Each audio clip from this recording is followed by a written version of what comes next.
fait longtemps. Hein. Ça fait longtemps. Bienvenue à vous dans la table de l'insertion pour ce nouvel épisode.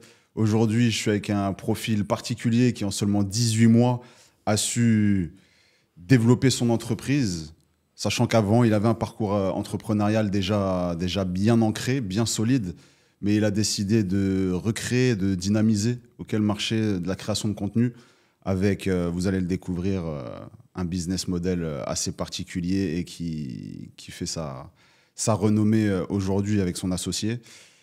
Aujourd'hui, j'ai invité James Saleh. Comment vas-tu? Salut frérot. Bah, écoute, un plaisir. Merci pour l'invitation. Toujours un plaisir de te voir, de toute façon, quoi qu'il en soit. Ouais. Après, c'est important pour moi, tu vois, de t'accueillir. Enfin, de t'accueillir. C'est toi qui m'accueilles parce qu'il faut savoir qu'on est dans les locaux de Podspace. Hein. Podspace que vous avez découvert déjà depuis à peu près 5-6 épisodes. Et c'est des locaux, tu vois, avec un studio avec plusieurs salles, etc. Mais qui permettent du coup d'avoir des décors comme à la maison. Exactement. Et c'est pour ça que je viens enregistrer chez vous. Mais en tout cas, merci à toi de m'accueillir. Moi, tout de suite, pour qu'on mette les pieds dans le plat, tu vois, c'est qui James alors? Je me définirais comme quelqu'un de simple, qui aime l'humain, très proche de sa famille, avec beaucoup d'ambition, qui n'a pas peur de surmonter des épreuves ou de prendre des risques, qui prend peut-être des fois un petit peu trop de risques justement, et comme quelqu'un de créatif, comme je l'ai déjà dit plusieurs fois. Ouais. Et t'as toujours été créatif, toi? Par exemple, si on revient un petit peu là dans le temps, tu vois, un peu la jeunesse, etc. Où est-ce que tu as grandi déjà? Moi, j'ai grandi dans le 92, à Antony, donc banlieue parisienne, dans un quartier, la Cité Blanche. Et je pense que ça a fait aussi l'être humain que je suis aujourd'hui, parce que c'est là-bas que j'ai mes amis d'enfance, que je côtoie toujours à l'heure actuelle, tu vois, et qui ont aussi, je pense, aidé à forger mon identité. Et c'est très important pour moi de le dire, tu vois. Est-ce que toi, très rapidement, tu as senti que tu avais un petit peu ce feu au cul, tu vois? Tu voulais rayonner en entreprise ou dans l'entrepreneuriat, ou ça s'est fait avec l'école de commerce sûrement? Tu nous Je pense que ça s'est fait petit à petit. Ouais. Parce qu'au début, j'avais pas vraiment cette volonté d'aller voir ailleurs, tu vois. J'ai kiffé vraiment là où j'ai grandi. Vraiment, demain, tu me dis, et c'est une réflexion que je me suis déjà posée à plusieurs reprises. Refais ton enfance à un autre endroit, je te dis non, c'est mort. Ouais. Je veux grandir là où j'ai grandi, rencontrer les mêmes personnes que j'ai rencontrées, avoir les mêmes délires avec ces personnes-là. Mais j'ai jamais, en tout cas au début, eu la volonté de partir dès le départ, parce que je me sentais bien où j'étais, en fait, tu vois, tout simplement. C'est après, au fur et à mesure du temps, des rencontres aussi, que l'école de commerce m'a fait découvrir Paris, etc., etc.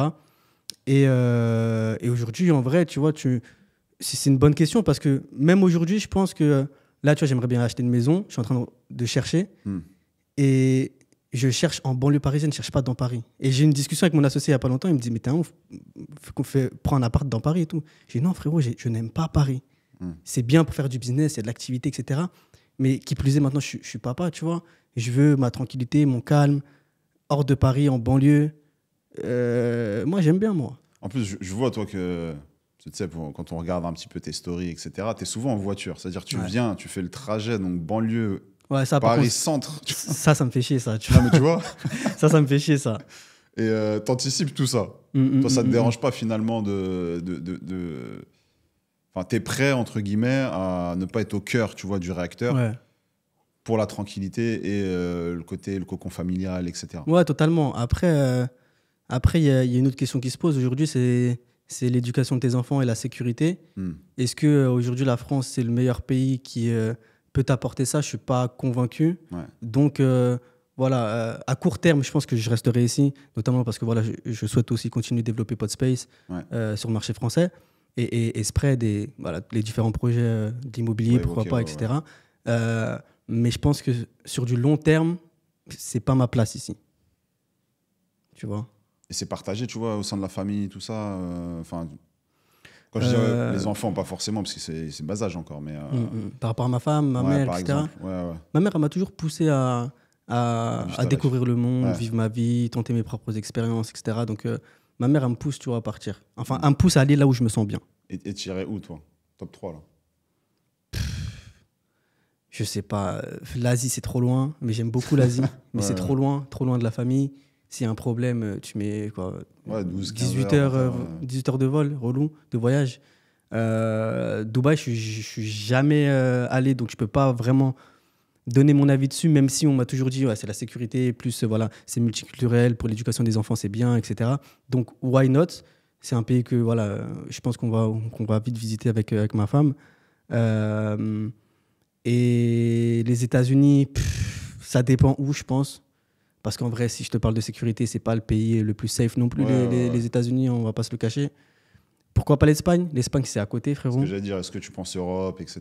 Ouais, l'Espagne, en vrai, l'Espagne, c'est à côté. T'as quoi, 2 heures de vol, si je dis pas de bêtises? T'as 1h30. Barcelone aussi. Il n'y a pas de space là-bas. Ouais. Et en plus, bah, du coup, on y allait à plusieurs reprises cette année et on kiffe trop la vibe de Barcelone. Vraiment, Barça, j'ai trop kiffé, moi. Ouais, j'ai trop kiffé. Donc pourquoi pas, tu vois? Ok, ouais. Donc, priorité à la famille tout en gardant un pied Priorité à la et famille. un œil sur le business. Mais, Mm. mais t'es pas prêt, en tout cas, à vivre comme beaucoup d'entrepreneurs. Parce que dès qu'une entreprise, tu vois, commence à facturer, hein, à chiffrer, bah, là, les questions se posent. Tiens, j'ai moyen d'acheter via les différents montages, tout ça. Est-ce que je m'installe pas à Paris même, tu vois? Et tu t'installes dans le 8, 9, 16, 17e parc Monceau, tout ça. Après, c'est cher. Hein. C'est ça. Tout dépend combien ta boîte fait. Ton 100 mètres carrés, il est voilà, à 1,4 million. le niveau de maturité et ce que tu recherches aussi, tu vois. Parce que pour 500 000, t'as pas la même chose dans Paris Centre qu'en banlieue. Bah, c'est ça. Là, les quartiers dont on parle, tu vois, t'es à 47 mètres carrés. Mais jamais de la vie, t'as une maison dans Paris Centre à 500 000 euros. Jamais. Ouais. Après, on en parlera en off, tu vois, mais 92 et tout, là. Ouais, Tu sais, côté Meudon. voilà. Ouais, Moi, j'aime mal. beaucoup ça là-bas. Ouais. En plus, ça reste, tu vois, Antony, Moi, ça pas reste très proche loin, de là où j'ai grandi. Donc, j'ai beaucoup d'attaches vraiment là où j'ai grandi. Ok. L'été, tu vois, je vais jouer au foot, moi, au City Stade. Ouais, tu gardes les mêmes habitudes. Ouais. C'est important pour toi, le lien que tu as avec les amis et tout ça. Si on devait un peu rétro-pédaler, là, avant Podspace, tout ça, toi, qu'est-ce que tu as fait comme études? Moi, j'ai fait la fac de Créteil. Enfin, j'ai eu mon bac en Antony. Ensuite, je suis parti à la fac de Créteil. J'ai fait la fac de droit de Sceaux. Je suis resté 2 semaines, ça m'a saoulé. Ouais. J'ai vu que c'était pas pour moi, je me suis barré. Je suis parti à Créteil en AEI à l'époque, ça s'appelait. Je crois maintenant ça a changé. Je crois que c'est AES maintenant ou je sais plus. Administration et échanges internationaux. C'est la pire licence, je crois, du monde, je crois. Ah ouais? Créteil, ouais, faut pas aller, les gars, n'allez pas là-bas. Si vous écoutez ce podcast, non, t'apprends rien. En tout cas, moi, j'ai rien appris pendant, c'était 3 ans ou 2 ans, 3 ans, je crois. Pendant 3 ans, j'ai rien appris. C'était le bordel dans la classe, on faisait n'importe quoi. Ouais, en gros, c'était le zoo, quoi. Ouais, de ouf. Ouais. Mais je me suis toujours débrouillé pour avoir des notes au-dessus de la moyenne, moi. Okay. Toujours. Grand débrouillard. Toujours. Ouais. Moi, c'était la règle. Je suis pas bon à l'école, mais je m'arrange pour avoir au-dessus de la moyenne. Donc, j'étais dans les 10,5, 11, moi. Tout le temps, tu vois. Je crois que mon bac, je l'ai eu à 11. Et à la suite de ça, j'allais arrêter les cours. En vrai, je savais vraiment pas quoi faire. Et il y a Shona, du coup, qui est devenue ma femme et qui était ma copine, qui m'a dit elle avait fait un IUT, technique de commercialisation à Évry. Ouais. Et après, elle est partie finir sa licence en école de commerce pour enchaîner sur un master. Ouais. Et du coup, on a eu notre licence en même temps. Et elle m'a dit, rejoins-moi à l'INSEC, on fait un master en marketing digital. Et moi, marketing digital, ce mot-là, il me parlait déjà, tu vois. Je suis un mec, j'aime beaucoup tout ce qui était Internet à l'époque, etc. Ouais. Donc je me dis, vas-y, je suis archi chaud. Et du coup, j'ai fait 2 ans en école de co à l'INSEC avec elle en marketing digital. Et ça m'a permis de faire des stages, faire une année d'alternance, découvrir le monde du travail, découvrir aussi le marketing digital, même si en vrai, à l'école, en école de co, on t'apprend des bases, tu vois, du marketing digital. Mais comme moi, j'étais en école de co, j'ai commencé vraiment à faire des recherches sur Internet, sur YouTube. Je suis tombé sur des business en ligne, etc. Donc, quand j'étais en cours, je regardais autre chose, mais qui portait aussi sur mon master. Ouais. Et à quel moment, toi, tu as j'aime pas le mot déclic, tu vois, parce que c'est pas forcément bon terme en fonction des profils, mais À quel moment tu sens en toi l'envie d'entreprendre? Parce que tu m'as dit que tu étais déjà un peu sur Internet, de ton côté, etc. Tu avais déjà la fibre entrepreneuriale ou Ouais, il y a un moment particulier ouais, non, mais ou moi, un échange dès le lycée, au lycée, je me souviens, j'allais sur Alibaba et je commandais des Adidas, des fausses, tu vois. Ouais, Je les vendais au lycée. ouais. Donc ça commençait déjà là, tu vois, bien avant. Donc j'avais essayé de monter une marque de vêtements à l'époque. Putain, ça, je ne l'ai jamais dit. À l'époque, il s'appelait. Je ne veux pas dire le blast parce que Non, non, non, non. ça reste une idée Ouais. que peut-être j'aimerais relancer un Mais jour. c'était quoi le business? C'était une marque de vêtements, tu vois, Ouais, ok. pour hommes. Et j'avais fait mes designs et tout. Moi, je te dis, je suis un créatif. Tout le reste, il y a plein de choses dans lesquelles je suis ultra nul, tu vois. Mais par contre, je suis quelqu'un qui crée et qui aime ça. Ouais. Tu vois, j'aime faire naître mes idées, en fait. Hmm. Donc je me rappelle à l'époque, j'étais en stage à Malte et je m'intéressais déjà à Shopify. Allez, mais je te parle de ça, ça remonte, hein. Quoi, 2013, 14, 15? Je sais plus, mais je sais plus j'avais quel âge, mais ça remonte bien, tu vois. Shopify, quand j'ai il rentrait 29. sur le marché là et que c'était le moment où il fallait se plugger sur le e-commerce. Ouais, avant ça encore, Ouais. ça n'avait pas fait un gros boom, mais moi, je commençais à créer ma boutique pour cette marque de vêtements sur Shopify, donc je commençais déjà à toucher, tu vois. Ouais. Et ouais, ça a commencé là, puis ensuite, j'ai fait un projet avec Shona, qui était l'Armoire Paris, qui était une boîte de location de style vestimentaire. Ok. J'ai fait ça pendant que j'étais en école de co. Pendant 1 an, on a investi nos premiers sous là-dedans, etc. Ça a flop, même si ça avait fait quand même pas mal de bruit, tu vois, donc c'était cool. Mais on s'est rendu compte que le marché n'était pas mature. Et puis au-delà de ça, il fallait beaucoup plus de fonds pour lancer un projet comme ça à cette époque-là. Hmm. Donc je commençais, tu vois, à m'intéresser à deux, trois choses. Ouais. J'avais une volonté de construire quelque chose déjà. Ok, ça veut dire, et en plus, tu m'as dit que donc, avec Shona, toi, déjà, il y avait ce côté où ça fait les choses, ça peut faire les choses ensemble. Ouais, dès le début, nous. Ouais. Dès le début. Je ne sais pas si c'est moi qui l'ai poussé à entreprendre aussi. Je pense que oui, parce que c'est moi qui avais la fibre plus entrepreneuriale, tu vois. Mais je l'ai toujours inclus. En dans plus, tous c'est les agréable projets. quand tu es en alternance, tu as des contrats sur 2 ans, machin. Mm. Tu te sens en sécurité pour lancer ce que tu as envie De de ouf, lancer et tout ça. de ouf. Et c'est vrai que moi, je pousse aussi pas mal d'étudiants, d'apprentis à se lancer, même à bosser le week-end s'ils veulent, etc. Tu vois. Parce qu'il y a quelque chose à faire et Totalement. on peut se le permettre, entre guillemets. On peut se le permettre. En règle générale, tu es chez tes parents. C'est ça. Puis ensuite, si tu es en alternance, ensuite, tu as 1 an de chômage. Donc, Et ça, en ça, vrai, on oublie. Hein. on oublie, mais c'est la France sécurité. Donc, France donc Travail, tu peux tester des choses. Tu as 2 ans plein, voire 3 ans pour tester des trucs, tu vois. Ça, France Travail, c'est un peu. Enfin, Pôle emploi, c'est un terme limite péjoratif, tu vois, dans l'esprit des gens. Ouais, c'est ceux qui foutent rien, ceux qui chôment, ceux qui machin. Ça a lancé des carrières. Hein. De ouf. De ouf. Mais de toute façon, tu l'entends dans la plupart des podcasts d'entrepreneurs. Ils disent en général, moi, j'ai lancé mon projet quand j'étais au chômage. Ça m'a permis de sécuriser. C'est ça. Voilà. Et Il n'y a pas de honte. À être surtout au qu'aujourd'hui, ils chômage. veulent rétro-pédaler. Tu vois, les instances, tout ça, ils veulent justement faire marche arrière. Les dividendes, machin, ça doit être taxé, alors qu'aujourd'hui, tu vois, ça ne l'est toujours pas. Ouais, les dividendes ne sont pas Tu vois. taxés. Donc, il y a plein de choses qu'ils veulent mettre en place, alors qu'en fait, non, c'est temporaire, tu vois, c'est 1 an et demi, 2 ans. Et ça peut permettre de Bien développer son. Moi, je pense que Son serment la France, efficace. après, c'est un autre sujet, tu vois, mais je trouve que la France est l'un des plus mauvais pays pour les entrepreneurs.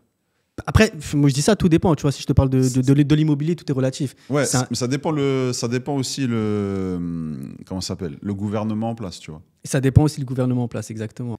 Toi, à quel moment tu rencontres Eddy? Sachant Moi, que Eddy, pour ceux qui connaissent pas, c'est mon associé. Sur c'est ton Podspace. associé sur Podspace. Et sur Spread aussi. C'est un ami, tu vas nous parler de Spread aussi. Comment c'est nous la relation avec Eddy, etc. Bah, moi, je faisais de la formation en ligne, Ouais. où je vendais des formations sur comment lancer son agence de marketing digital.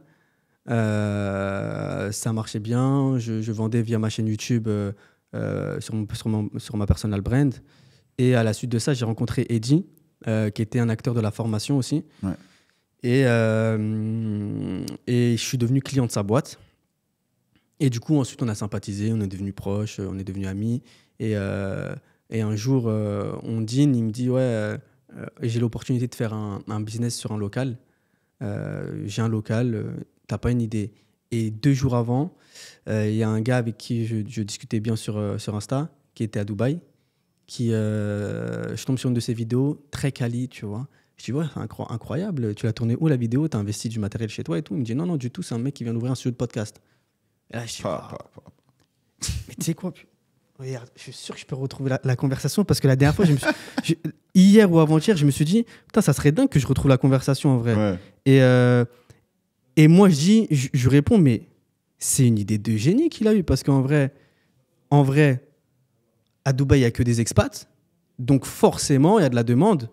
Ouais, en plus, ils créent tous du contenu un petit peu, tu vois, sur Instagram, tout ça, pour montrer le... Et il me répond, ouais, mais il est full, le gars. Ouais. Attends, regarde, je crois que je l'ai. C'est les mots impactants, ça. Je l'ai, je te jure, je l'ai. Il est full, le gars. Et... Attends, regarde, je l'ai. C'est fort quand même avec... La story, 29, je commente une story le 29 décembre 2022. Lourd de ouf le setup. Et il me répond... Un petit studio ici sur Dubaï que tu peux louer, je pense que c'est incroyable. Il me répond ça, tu vois. Ouais. Je dis, ah ouais, super smart comme idée, le loue combien? Après, voilà, je prends toutes les infos, etc. Ouais. Et l'idée, comment ça m'a... Et ça veut dire, là, en gros, Eddie te dit, j'ai un plan, entre guillemets, pour récupérer un local. Donc, c'était celui-là ou c'était celui de Montmartre? C'était même pas... C'était aucun des deux. C'était aucun des deux. C'était dans le 18e à côté de Port-de-la-Chapelle ou pas loin, je crois. Ouais. Et on s'était associé avec un gars. Ça ne l'a pas fait du tout. Il a voulu nous surlouer le loyer et prendre sa pièce dessus alors qu'il était associé au même parc que nous. On s'est embrouillé avec lui. On a dit, écoute, en plus, on sort du projet. Tu sous-loues comme ça, c'est-à-dire tu factures mensuellement. Tu surfactures mensuellement. Voilà. Donc, On dit, on sort du projet, on va faire le truc de notre côté. À ce moment-là, nous, on part en vacances à Marrakech avec Eddie. Ouais. Et en même temps, on est sur le bien à Montmartre. On le visite quand on rentre. Non, on le visite avant, on part, et puis quand on rentre, on signe. Ouais. Et là, on lance, en 1 mois et demi, on lance, tu vois, le projet. Et sur des... après, je sais pas si tu rentres dans le détail ou quoi, mais sur des... qu'est-ce qu'il demande, tu vois, le proprio sur des espaces comme ça? Parce que celui de Montmartre, il est quand même... particulier, tu vois, il y a quand même c'est difficile, c'est difficile à louer pour les propriétaires ce genre de bien-là parce que c'est en règle générale des caves. Là, c'est une cave, tu vois, qu'on a réaménagée, des sous-sols. Donc, tu trouves pas un locataire si facilement que ça. Donc, ils sont aptes à entendre, voilà, des projets qui sortent du lot. Ouais. Exactement. Donc, on a présenté le projet avec un beau deck, sachant que c'est un propriétaire assez âgé, mais qui capte quand même beaucoup l'air du temps. Ouais. Donc, au final, c'était assez facile de lui expliquer. Et après, ce qu'il demande, c'est une garantie, une GAPD, tu vois, garantie proprio, une caution, des bilans aussi, ils peuvent te le demander, tu vois. Des bilans quoi, des boîtes que vous aviez chacun de votre côté, tout ça? Ouais. C'est pas évident, en tout cas quand tu commences à entreprendre et quand tu crées ta boîte, avoir des bureaux c'est compliqué parce qu'ils vont te demander tout ça. Ou sinon il faut, tu vas, il y a possibilité de trouver des bureaux, mais c'est des bails précaires, ce qu'on appelle. Ouais. Où là tu peux avoir des choses, mais là non, là c'était du 369, donc il fallait présenter un dossier quand même assez complet. Ok. Et c'est le même proprio ici? Non, c'est deux proprios différents. Ok. Et toi, au moment où tu captes cette idée, t'en parles à Eddie, lui, comment il réagit? Direct. Lui en fire, direct. Ouais, direct, viens, on teste. De... Non, on teste, une bonne idée, vas-y, let's go, qu'est-ce qu'il nous faut, etc. Moi, je m'intéressais de plus en plus à la vidéo et j'avais lancé mon podcast avec Shona, donc j'étais à fond dedans, tu vois. Ouais. Et du coup c'était momentum parfait. Ok, et en plus, toi, tu avais la chaîne YouTube déjà, tu faisais pas mal de choses dessus. Voilà, moi, je commençais. Moi, création de contenu, c'est ton truc, quoi. Ouais, création de contenu, c'est mon truc. J'avais une petite audience d'entrepreneurs, donc en vrai, c'était le timing parfait. Ok. Et au moment, enfin, pas forcément parler des galères, etc., parce qu'on n'aura pas le temps, tu vois. Mais combien de temps ça a pris, tu vois, de passer de signature du bail à la livraison finale au moment où tu fais ta soirée d'inauguration, etc. Un mois et demi. Je crois on signe début mai et on fait la soirée d'inauguration le 20 juin. Ok, ouais, donc moins d'un mois et demi déjà après. Et il y a eu des galères ou pas là-dessus par rapport à tout ce qu'il fallait mettre en place ça s'est fait de manière assez ouais, fluide. il y a eu des galères. En fait, c'était pas des galères, c'était plus de l'apprentissage, tu vois, parce que j'avais des notions de vidéo, mais c'était quelque chose de nouveau que j'apprenais parce que c'est une façon de faire de la vidéo qui est différente de la vidéo normale. Il faut avoir des process optimisés. Donc, pendant 3-4 mois, à partir du moment où on a voulu commencer le projet, moi, j'étais full YouTube everyday, tu vois. Genre, je regardais que du YouTube sur comment lancer son studio de podcast, qu'est-ce qu'un mélangeur vidéo, qu'est-ce que ça. Je savais même pas ce que c'était des câbles XLR, moi, à l'époque, tu vois. Donc, je me suis formé, mais vraiment ça me intensivement. Mais j'aimais ça. Donc, en vrai, j'apprenais plein de choses. Je comprenais un petit peu les process de la vidéo. Pourquoi ça se met avec ça. Quelles différentes manières j'ai de le faire, etc. Tu vois. Et quelle vision, toi, tu as eue? Et là, on va rentrer un peu dans le vif du sujet, tu vois, de ce qui m'intéresse aussi. C'est, est-ce que rapidement, toi, vous vous êtes lancé là-dedans en visualisant Podspace à un niveau stratosphérique? Ou est-ce que c'est déjà, on lance, on voit déjà la première année, après on se pose au bout de 3-4 mois quand on voit si ça prend ou pas en fonction, tu vois? Est-ce que ça a été fait de cette façon-là, ou est-ce que c'est tout de suite dans ton esprit à toi, tu t'es dit c'est peut-être le business de ma life là qui va me faire décoller sur tout le reste? Non, en vrai, non, parce qu'à ce moment-là, j'avais encore ma marque e-commerce, c'était la fin, tu vois. Mais j'avais une marque e-commerce qui tournait bien, je faisais de la formation, j'avais le podcast. Donc, en vrai, j'étais à un stade de ma vie, je ne savais pas trop où est-ce que j'allais aller, mais je savais que j'allais aller quelque part. On a lancé ça tous les deux, et Eddie avait sa boîte qui cartonnait aussi. On se dit, c'est un side business, tu vois. On teste, ça va faire un petit peu de chiffre par mois, c'est très bien, et puis voilà, on délègue, et puis fin. Mais ça a pris une tournure, même nous, on ne l'a pas vu venir en fait. En fait, on a compris qu'il y avait une demande folle sur ce business-là et qu'ensuite, après s'être informé sur le marché de la création de contenu, la taille de marché, le volume de marché, on s'est dit, attends, il y a un truc de fou à faire.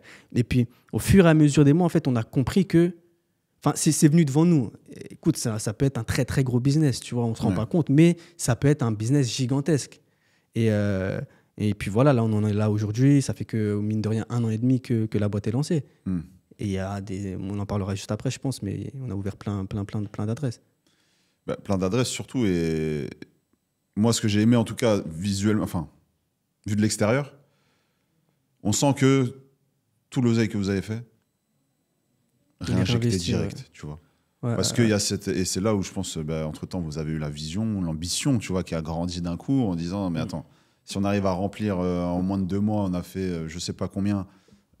D'ailleurs, tu pourras l'évoquer si tu as envie, tu vois, pour donner une idée un petit peu de l'ampleur. Premier mois, on fait 15K. Premier mois. On est en juillet. 15K, vous êtes combien de prestats avec vous? On est 1, 0 On est 2. Que 2, tous les deux? Ouais. Ouais, ok. Donc moi, je fais tout l'opérationnel en juillet. Vous étiez sur l'accueil, sur la gestion du truc au début, etc. Eddie, à ce moment-là, était en vacances. Moi, j'étais tout seul. Ouais. Donc, au début, moi, je m'occupe de tout. Je fais tout. Montage, je fais tout, frère. Toi, tu mets les pieds dans le plat. Toutes les formations YouTube que tu as regardées, les tutos, machin, là, tu es dans le vif. J'ai passé des vacances à Podspace, moi, ces vacances-là. Mais dès le mois d'après, en août, il y a Jérémy qui nous rejoint, premier salarié de la boîte, qui vient, que je forme, etc. Et à partir de là, ça s'enchaîne, tu vois. Ça s'enchaîne trop vite. Donc, le mois d'après, on fait x2, on fait 30. Non, le mois d'après, on fait 22 ou 23, je crois, et c'est en septembre, on fait 30 sur un studio. Sur un studio, sachant qu'il y avait combien de pièces? 2? Non, une seule pièce. C'est ça qui était dingue. Une seule pièce sur Montmartre? Ouais. En fait, en septembre, on est full sur tout le mois, et il faut attendre 3-4 semaines pour réserver son slot. Là, tu n'as plus le choix de trouver notre adresse. Là. Et à ce moment-là, octobre, on rencontre le proprio d'ici. Qui nous présente la cave, donc a été délabrée, la cave. Et la vista, tu vois. Moi, je vois déjà direct les décors et tout, et dit pareil, on est en mode putain, il faut absolument qu'on l'ait. Parce qu'il y avait les mêmes murs là. C'était comme ça, mais délabré. Ouais. C'était du carrelage cassé. Au sol, il n'y avait pas de sol. Et c'était quoi Avant, c'était une boîte qui était dans le textile, et puis la cave, elle était laissée comme ça à l'abandon, tu vois. Ok, et toi, du coup, vision. Ouais, moi je capte direct que on fait 30 là-bas sur une pièce. Si on fait 2 pièces, on peut atteindre des chiffres d'affaires qui sont un peu plus conséquents. Donc vas-y, let's go, tu vois. Et on prend le bas et le haut, et on prend le haut, et en haut, on dit, vas-y, tu sais quoi, on va faire un café, soyons fous. Ouais. Après, je pense que c'était le plus mauvais move de l'année dernière, Ouais. enfin de cette année-là, parce qu'elle n'est pas finie. Mais on fait un café, frérot. 2 projets en même temps. Moi, j'ai eu une année 2023, début 2024, qui était atroce, frère, hardcore. Ouais, parce qu'en plus, le café, bah, forcément, c'est un autre métier. Tu vois. C'est un autre métier. C'est un autre métier et derrière, tu vois, tu as de l'achat à faire. C'est un autre tout métier. ça, Et c'est pas notre métier de base. Donc, Ouais. très mauvais move, mais très bonne expérience. Ouais, parce que toi, demain, tu veux ouvrir un resto, tu sauras. Ouais, je sais. T'auras un Voilà. minimum d'expérience. J'aurai un pour minimum gérer tout ça. d'expérience et j'ai déjà rencontré certains problèmes que je ne rencontrerai pas après. Tu vois. Ouais. Et toi, au moment où ça prend comme ça, où est-ce que tu te vois, toi, tout de suite, là, dans les 5 ans? Est-ce que c'est une question que tu t'es posée ou pas du tout? À quel moment? Quand tu sens, enfin, pas forcément octobre, là, il y a 1 an et demi, tu vois. Parce que tu m'as dit octobre, non, vous aviez doublé, tout ça, c'était un peu vers tôt. février, avril, ça commence à exploser. Quand il y a la livraison de celui-là, là, Quand il y a la livraison de celui-là, je vois et de que tu vois l'engouement. que ça prend et que c'est exactement la même chose qu'à Montmartre, etc. Je me dis, OK, bah, faut continuer. Mais d'un autre côté, on se dit, OK, ça reste un business qui est risqué parce que c'est du physique, ça repose sur de l'humain. Est-ce qu'on peut scaler aussi facilement que ça? Pas forcément, parce que voilà, faut prendre des nouveaux locaux, recruter, etc. Donc, on est OK, ça marche, mais déjà jusqu'à quand? Parce que tu sais, quand tu lances un business, tu as toujours cette peur que tout s'arrête du jour au lendemain. Je pense que ça c'est tout le monde. La dépendance à certaines choses. Voilà. Je suis confiant sur le marché de la création de contenu. Mais on est sur un entre-deux, tu vois. On ne sait pas trop encore où est-ce qu'on va aller. Et en fait, on prend les opportunités comme elles arrivent. Ouais. Tu comprends? Donc, en fait, toutes les ouvertures qu'on a faites, c'est des nouvelles opportunités qui sont venues à nous, qu'on n'est pas allé forcément chercher. Et qu'on s'est dit, bah vas-y, tu sais quoi, soyons fous, vas-y, frère, on lance. Et en parlant de ça, Podspace Barcelone, ça marche bien ou pas? Podspace Barcelone, ça commence à bien marcher. Ouais. On n'est pas sur les mêmes volumes de chiffre d'affaires que la France. Ouais. Mais déjà, il faut savoir que l'Espagne, c'est un marché qui est plus petit que la France. Et j'écoute un entrepreneur qui disait, le PDG de Superprof, qui disait, Superprof, ils ont ouvert dans plein de pays de l'Inde et tout. Ils sont trop chauds. Ouais. Et il disait, mais moi, je sais que tu vois, si je fais tel chiffre d'affaires en France, en Espagne, je fais 80% de ce chiffre d'affaires-là, parce que c'est un marché plus petit. Et aux US, je fais plus de 100%, tu vois. Ouais. Parce que le marché est normalement 2 fois plus grand. Donc ouais, marché plus petit, donc on fait moins de chiffre d'affaires. Ça commence à prendre petit à petit. On n'est pas trop fort en com là-bas sur l'Espagne. Il faut qu'on mette en place plus de choses, mais ça va le faire tranquillement, tu vois. Et puis ce business, c'est aussi un business effet boule de neige. C'est-à-dire que tu ramènes tes guests, les guests vont parler du studio, et puis au fur et à mesure du temps, bah, tu vas augmenter ta capacité, ton taux de remplissage facilement sans avoir besoin de faire du marketing. C'est juste une question de temps. Tu vois. Ouais, ce qui est intéressant avec ce business-là aussi, tu vois, c'est que, comme tu l'as dit, c'est du présentiel. Voilà. T'es obligé d'inviter les gens sur place. Donc forcément, les gens, après, quand ils communiquent, ils vont mettre une story, ils vont Exactement. mettre le lieu, ils vont te mentionner. Exactement. Tu vois. T'as eu du beau monde en plus. Je crois, moi, le jour où j'ai entendu parler de vous, c'est quand il y avait François Hollande, je crois, qui débarquait dans les locaux. Ouais, on a eu François Hollande 3 mois après. Je me suis dit, là, c'est un autre game. Ouais, 4 mois après l'ouverture, François Hollande qui vient, invité par Malek Délégué. Malek Délégué qui nous a ramené du beau monde, franchement, grosse dédicace à lui. Et en fait, il y avait une hype autour des studios de podcast. Oh, Pop, je peux inviter mon guest et tout. Donc, les gens allaient chercher des guests un peu renommés, tu vois. Et plus le quartier, tu vois, le quartier est propre. La localisation dans ce business, c'est il y a pas. C'est la base. C'est la base des bases, tu vois. Il faut qu'on soit central. Les mots, au début, ils disaient non, j'avais archi tort. On peut lancer en banlieue, c'est moins cher. Non, lui, il voulait, viens, on lance au centre. Il a une bonne vision sur ça. Et heureusement que je l'ai écouté sur ça. Ouais, parce que forcément, tu peux, en banlieue, tu peux. Mais par exemple, là, il y a d'autres podcasts en banlieue. Ouais. Jamais. Des fois, je me pose la question, tiens, là, si c'est pas dispo ces jours-là avec vous, est-ce que je peux aller de ce côté-là?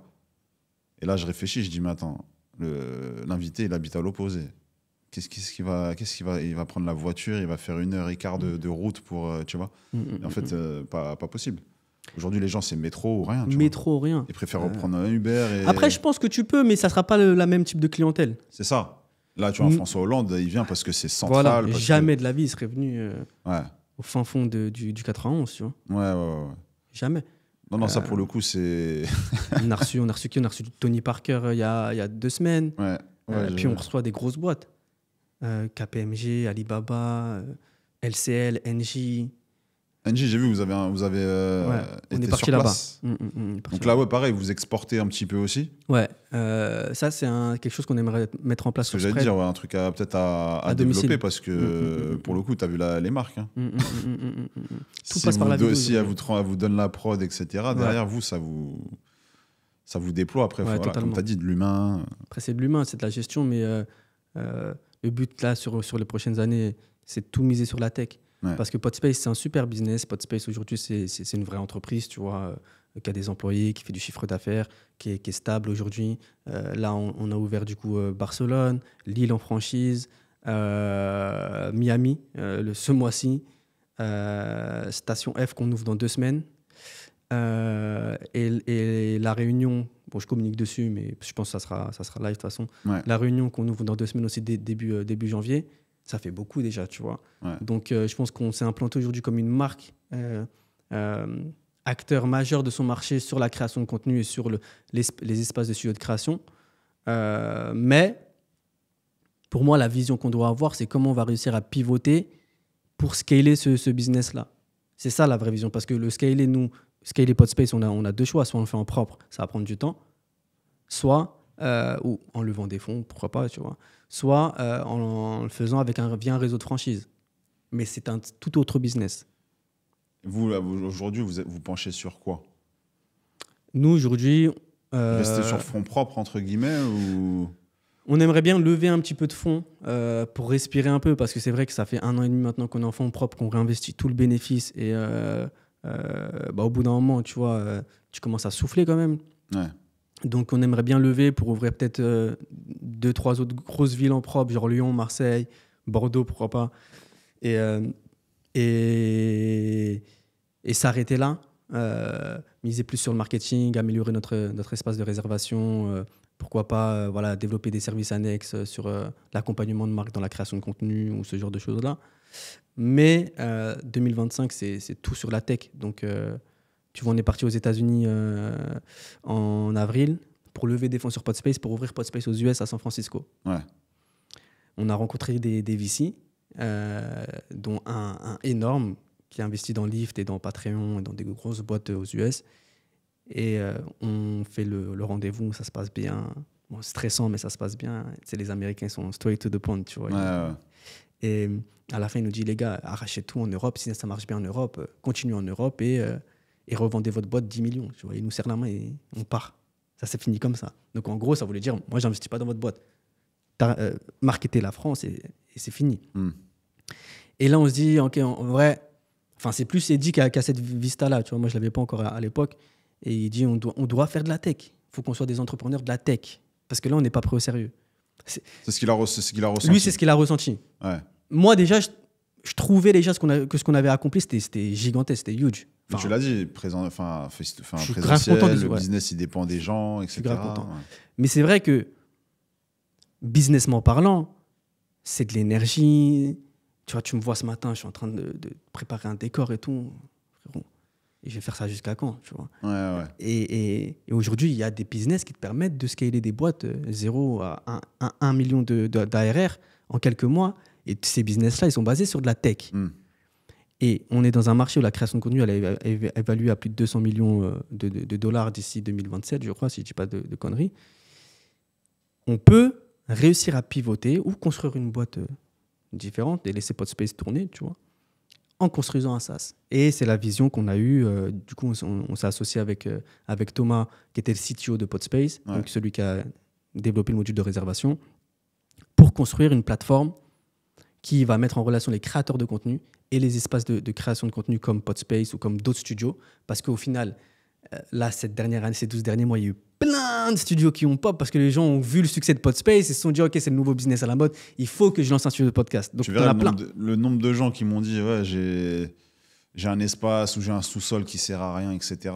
Ou ils ont tous foncé. Bien sûr. Ils se sont dit, autant mettre 10 000 euros dans du mobilier et du matos. Et derrière, j'enregistre. Alors, même si au début, c'est bancal, tu vois, il faut lancer. Donc, c'est à ce moment-là, ouais, vous pensez à Spread. Direct. Enfin, c'est plus Eddie qui a cette vision-là. À San Francisco, Ouais, au moment où il y a le serrage de main, là, et Ouais, lui, vous dites... j'ai la vidéo sur mon téléphone. en gros, les mecs, ils veulent quoi? Les VCs, ils veulent quoi? Ils veulent du... Les VC, ils veulent quelque du chose de Silicon scalable. Valley. Voilà. Ils veulent du Silicon Valley, scalable, si tu leur parles pas tech ou IA, tu parles pas avec eux normalement. Ouais. Tu parles pas avec eux. Le mec, au rendez-vous, il nous dit quoi? Il nous dit, OK, votre business model, c'est... Tu connais Peerspace? Ouais, de nom, ouais. Ouais. Et Peerspace, pour ceux qui connaissent pas, c'est une plateforme qui liste des salles d'événementiel ou peu importe, tu peux tout réserver sur Peerspace, Ouais. tu vois, des salles, Ouais, ouais. voilà. Des espaces plutôt. Il nous dit, voilà, c'est un peu un Peerspace du podcast, il nous dit ça. Il dit, non, c'est pas trop quoi répondre à ça. Et il me dit, mais Peerspace, c'est petit. Peerspace, ils font de mémoire 50 M, je crois, ou 100 M à l'année, je crois. C'est une grosse boîte quand même. Il dit, mais Peerspace, c'est petit. Et là, tu captes qu'eux, en fait, dans la mentalité des VC aux États-Unis, dans la Silicon Valley, frérot, si t'es pas le prochain Airbnb ou le prochain PayPal ou que sais-je. Ils pensent licorne, quoi. Voilà, ils pensent licorne. 1 milliard et pas... Ouais. Ils veulent pas parler avec toi. Ça sert à rien. Ils veulent l'idée du siècle, encore une fois. Parce qu'ils veulent flip sur des gros coups. Les petits coups, ils en font quelques-uns, mais ça les intéresse pas.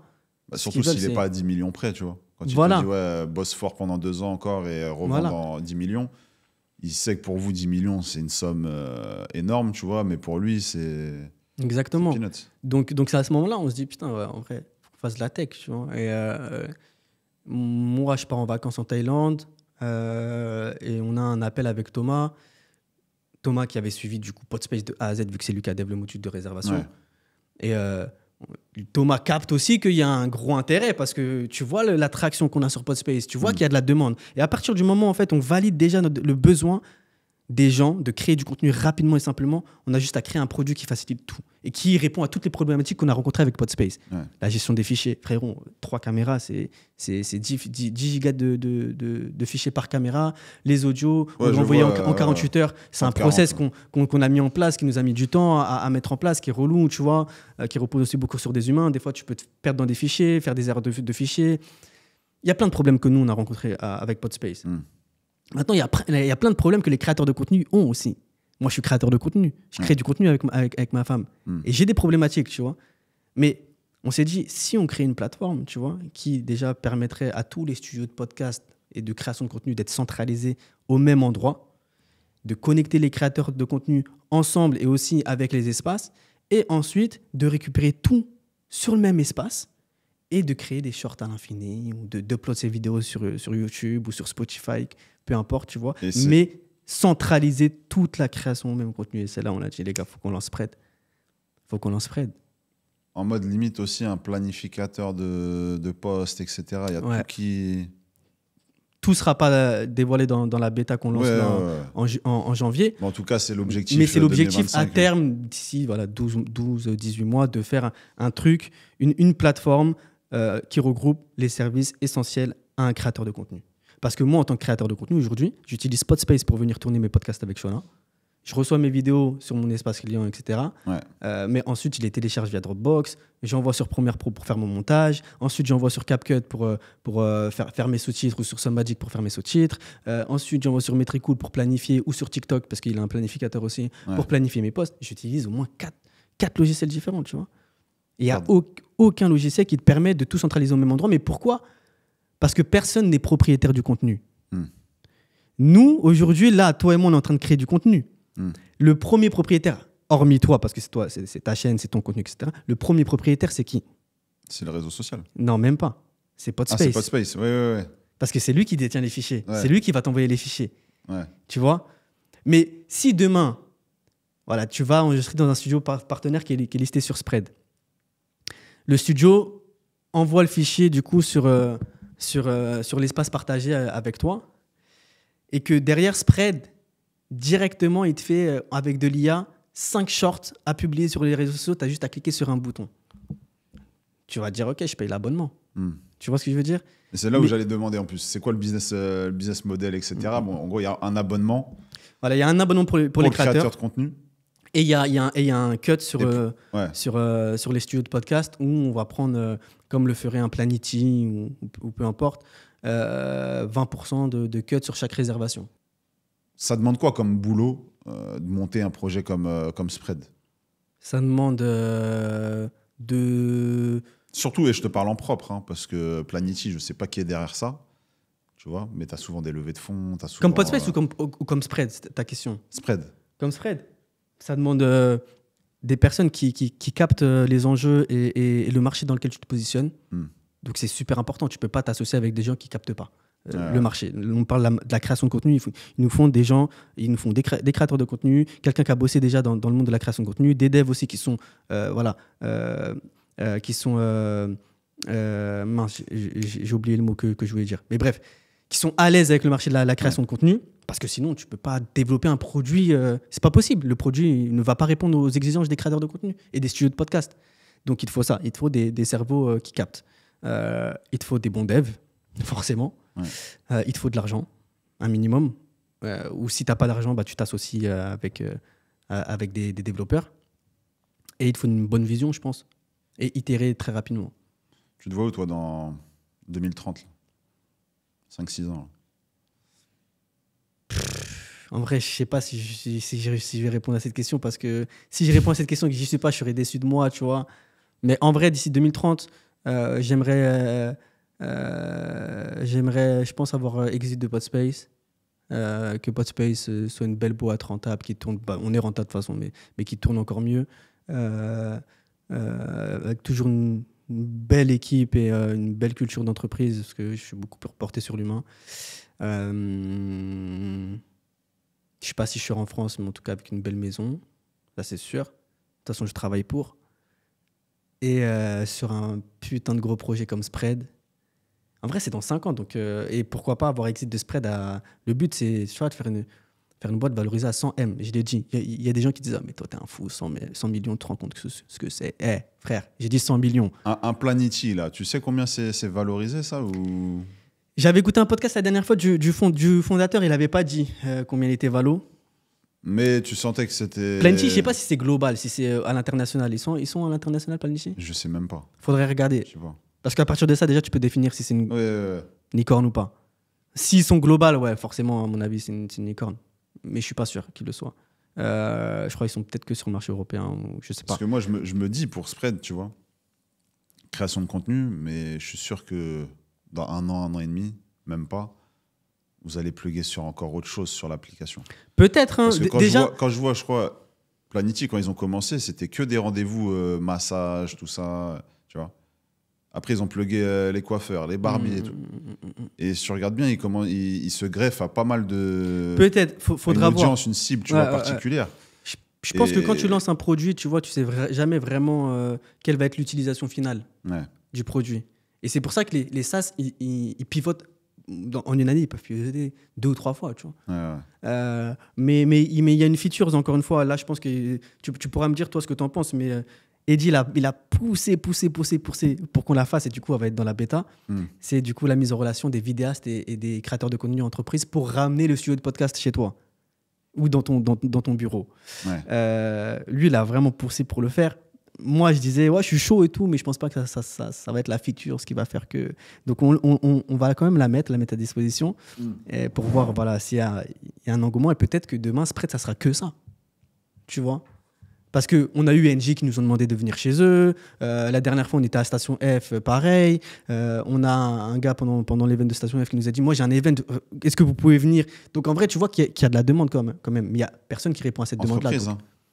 Peut-être que demain, sur Spread, en tout cas, tu pourras réserver ton vidéaste et qu'il vienne avec son matériel chez toi. C'est cool, mais regarde, tu vois les marques, même des jeunes marques qui viennent de se lancer, etc. Regarde bien, mais à chaque fois, elles veulent...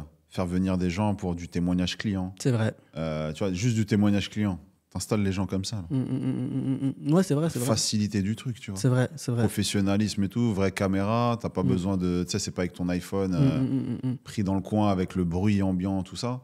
T'as un micro qui isole bien. Juste ça sur des boîtes qui ont 1 an, 2 ans et qui ont bien bossé, tu vois. Alors, j'imagine même pas sur les grands groupes. Les gens peuvent penser, tu vois, ceux qui entreprennent pas forcément, ou qui ne sont pas assez ouverts d'esprit dans la boîte qu'ils ont créée, etc. On peut penser que vous vous éparpillez, tu vois. Et je pense que tu as déjà eu des... Ouais, bien sûr. T'as déjà eu des retours comme ça? Mais bien sûr, quand on a fait le café, les gens, ils ont pété les pieds. Ils sont tarés, ces deux-là. Ils sont tarés, ils font tout. Mais c'est ça Ouais. qui est bien, tu vois. On fait tout, mais derrière, on pivote rapidement. Tu Ouais. vois, regarde, t'as regardé en Ouais, haut. ouais, Le ouais. café n'a pas marché, on a pivoté direct, on a fait des travaux. Là, c'est un studio de podcast plus des bureaux. C'est ça, ouais. Ça marche pas, c'est pas grave. C'est pas grave que ça marche pas. Ouais. Tant mieux, même parce que comme ça, on apprend. Tu vois. Ouais. Moi, ça me fait pas peur l'échec me fait pas peur de toute façon, de base. Surtout qu'aujourd'hui, vous avez la capacité à pouvoir vous tromper sur justement j'allais dire des petits projets comme ça, tu vois. Ouais, Quand je dis petits ouais. projets, je parle du café, tu vois. Ouais, C'est-à-dire, ouais, ça bien tourne sûr. en bas, tu veux créer le café. Bien sûr, bien sûr. Bon, On a tu perdu du l'avais temps et de mis. l'argent, mais bon. Faut revendre les machines, faut Voilà. casser un peu de mur. D'ailleurs, j'ai plein de machines de restauration à vendre. Mais il y a des gens qui sont intéressés, contactez-moi en privé. J'ai des Ça frigos. peut parce que J'ai des frigos, j'ai tout. Hein. Ah, là, les gars, c'est stocké dans 91 là-bas. Parce que j'ai beaucoup de gens de banlieue, tout ça. Et beaucoup de gens dans la restauration, surtout. Ok. Dans l'entourage, ouais. Donc, ça pourrait. Je ferai ma petite pub de mon côté. Vas-y, génial. Mais un des derniers trucs aussi que je voulais aborder avec toi, l'aspect un peu familial. Quand tu as créé Podspace, tu avais déjà le premier. Il y a le deuxième qui était en route. J'avais Si déjà le j'essaye premier, ouais. tu vois, là, de moins de 2 ans, tout ça, le petit a quoi, à 3? Ouais, il vient d'avoir 3 là. Ouais. Donc. Ouais, j'avais déjà le premier. Il avait même pas encore 1 an. Et. Si, il avait 1 an, je suis en ouf. Et la deuxième était en route. Donc, ouais, ma femme a accouché en novembre dernier. Ouais. Non, Ouais, donc elle avait d'avant 1 an. encore. Oui, dernier, elle a eu 1 Ouais, an. donc elle a eu 1 an, ouais. Exact, elle a eu 1 an. Comment on gère alors, on gère le quotidien. Non, c'est question bateau, tu vois. Mais comment ça se passe quand on est sursollicité sur un business? Madame entreprend aussi, donc sollicité peut-être moins que toi, mais je pense qu'elle est aussi dans l'ombre beaucoup. Comment on gère, tu vois, cette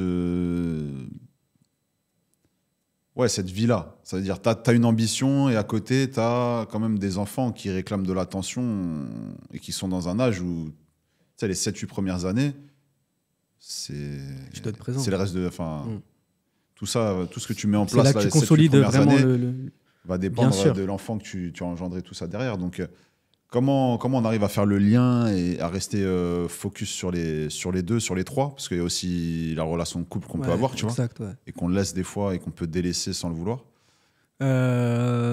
Honnêtement, c'est pas évident. Moi, j'ai pas trouvé ça évident et je trouve toujours pas ça évident à l'heure actuelle où je te parle. Ouais. J'ai eu des gros moments dedans l'année dernière. Mais c'est pour ça que c'est important d'être soudé avec la personne avec qui tu partages ta vie. Et je pense que moi, elle et moi, on est très, très soudés. On est très soudés, donc c'est de la communication, frérot, comme tu viens de le dire. Maintenant, c'est vrai que c'est pas évident de trouver le temps aussi, des fois, pour tout couper. Parce qu'en vrai, quand tu entreprends, tu coupes jamais. Bah, c'est ça. C'est impossible. Un entrepreneur, pour qu'il mette son cerveau en off, c'est dur. J'ai du mal à tout couper, moi, vraiment. Je pense toujours à ça. Je suis stressé par les chiffres, par tout ça, tu vois. Donc, des fois, je m'en veux parce que même quand je suis avec eux, des fois, je ne suis pas vraiment là. Ouais. Et c'est ça qui est dur, en fait. Mais je me mets aussi dans un mental où, écoute, voilà, tu vas bientôt avoir 30 ans, tu as tes 2 enfants, charbonne là encore pendant 2-3 ans, vraiment à fond pour qu'avant tes 35 ans, tu puisses profiter pleinement de ta famille et qu'ils soient encore relativement jeunes. Tu vois. Donc, je suis prêt à faire quelques concessions, même si, bien évidemment, ma famille et mes enfants passeront toujours avant tout. Ça, c'est clair et net, il n'y a même pas de débat. Ouais. Tu vois. C'est pour ça que maintenant, voilà, le week-end, j'essaie de couper, enfin, de réduire l'utilisation de mon téléphone, de passer du temps avec mes enfants, de faire des sorties. Tu vois. Hier soir, je suis allé voir des lumières, les lumières de Noël avec eux. Côté Saint-Cloud, là. Voilà, exactement. Voilà, sortir, se balader, aller au musée, ou je sais pas, tu vois, mais le week-end, vraiment essayer samedi, dimanche, c'est eux, tu vois. Mais même comme ça, c'est pas évident en vrai, parce que tu es toujours sollicité. Mais c'est la vie que j'ai choisie aussi. J'entreprends, j'essaie de créer des choses, donc forcément, je peux pas avoir une vie lambda où moi j'ai un taf de telle heure à telle heure. Une fois que je claque la porte du bureau, c'est ma vie de famille. Je peux pas. C'est pas comme ça, tu vois. Moi, à 23h, je peux recevoir des messages parce qu'il y a eu un problème ou quoi que ce soit. Ou je peux pas. Qui plus est que je suis en train de faire plusieurs projets en même temps. Tu vois, j'ai Podspace, le podcast avec Shona et Spread. Tu vois. Et je suis même en train de chercher si j'ai pas d'autres trucs là. Tu vois. C'est possible, j'ai un truc que j'ai oublié de te dire. mais ouais, donc écoute, c'est ça. Et en tout cas, aujourd'hui, je suis heureux, en tout cas, tu vois. Personnellement, et j'estime avoir fait le plus dur, c'est avoir réussir à construire une famille et des enfants avec, voilà, qui me donnent tout l'amour du monde, avec lequel je me sens bien, je suis épanoui et je travaille pour leur bonheur et pour le bonheur de ma famille, tu vois. Ouais, parce que c'est vrai que quand t'es papa, tu targetes beaucoup de choses, tu vois, les bonnes écoles, tu vois, le bon cadre, et t'en oublies en fait le principal, à savoir la présence. Tu vois, parce qu'en fait, les enfants, ils s'en foutent d'apprendre d'être à l'école bilingue ou dans le public, tu vois. Ils n'ont pas conscience de tout ça. Eux, ce qu'ils veulent, c'est le papa qui soit bien présent avec maman. Tu sais, un jour, mon fils, il m'a dit une phrase. La phrase, ça m'a fait mal au cœur de fou. Et jusqu'à aujourd'hui, tu vois, j'y pense. Et un jour, il m'a dit, papa, arrête d'être sur ton téléphone. Mon petit, il a 3 ans. À 3 ans, il me dit ça. Mais t'es fou, ça m'a fait un truc de ouf, tu vois. J'étais bouche bée, moi. Je dis, putain, il peut pas me dire ça, c'est pas possible, frère. Tu vois, pour qu'ils s'en rendent compte en vrai et qu'ils te le disent, c'est qu'il y a... Ouais. Il peut pas me dire ça, tu vois. Qui plus est, moi, j'ai grandi sans père. Mon père, il m'a abandonné quand j'avais 3 ans, il m'a laissé seul avec ma mère, tu vois. Et je suis obligé d'être là pour mon fils. Donc ça t'a renvoyé à, tu vois, une forme d'abandon pour le petit aussi. Ouais. Genre, papa, il est pas avec moi. Tu vois, c'est alors pour ça que... alors qu'il est devant moi, tu vois. J'essaye beaucoup de jouer avec lui, etc. Il en demande. Ouais, mais c'est des enfants, frère.